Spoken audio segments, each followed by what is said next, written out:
teman-teman semua, kenalin nama aku Gloria. Di sini aku akan membahas mengenai peran generasi muda dalam gerakan literasi digital bagi lingkungan sekitar.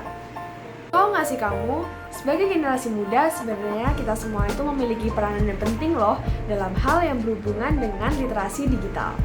Menurut buku yang berjudul Peran Literasi Digital di Masa Pandemi, literasi digital adalah suatu pengetahuan, kecakapan, dan kemampuan dari pengguna untuk memanfaatkan media digital seperti alat komunikasi, jaringan internet, media sosial, dan lain-lain.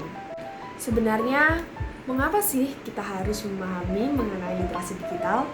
Karena dalam literasi digital kita dapat menambah wawasan kita, meningkatkan kemampuan berpikir kritis dalam memahami informasi yang ada, dan mengetahui informasi fakta terkini.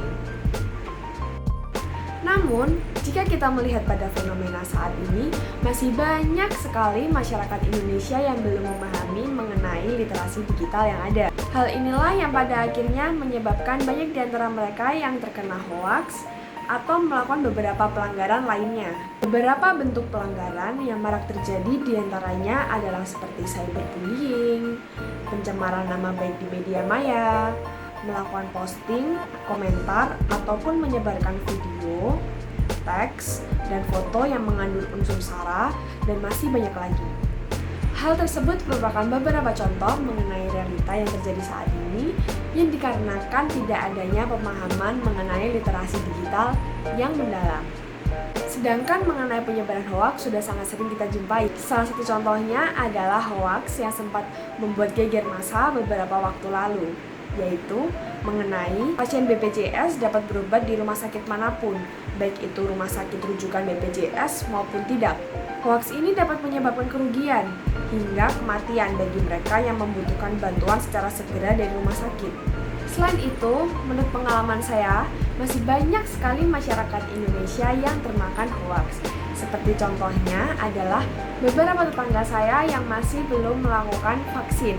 Hal ini dikarenakan mereka merasa bahwa vaksin merupakan sesuatu yang berbahaya, beracun, dan juga dapat menyebabkan kematian apabila disuntikan ke dalam tubuh mereka. Mereka mempercayai informasi tersebut dikarenakan berita ini sudah sangat sering mereka baca, sering mereka jumpai, dan juga secara terus-menerus disebarkan di dalam grup WhatsApp yang mereka miliki.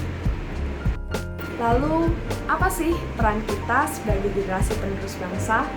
Sebagai generasi penerus bangsa, sebaiknya kita dapat memutus rantai persebaran hoaks maupun beberapa hal yang tidak pantas lainnya. Selain itu, kita juga dapat memberikan pemahaman kepada orang lain di sekitar kita bahwa sesuatu yang ada di media sosial ataupun di internet belum tentu sudah benar, di mana apabila mendapatkan suatu informasi harus melakukan pengecekan validitas dari informasi tersebut. Beberapa pemaparan tadi kiranya dapat kita lakukan agar nantinya kita dapat menjadi generasi penerus bangsa yang mampu berpikir kritis, tidak termakan hoaks, dan juga dapat menghargai perbedaan yang ada. Yuk, lebih lagi memahami mengenai literasi digital yang mendalam agar nantinya kita dapat menjadi generasi penerus bangsa yang lebih kritis.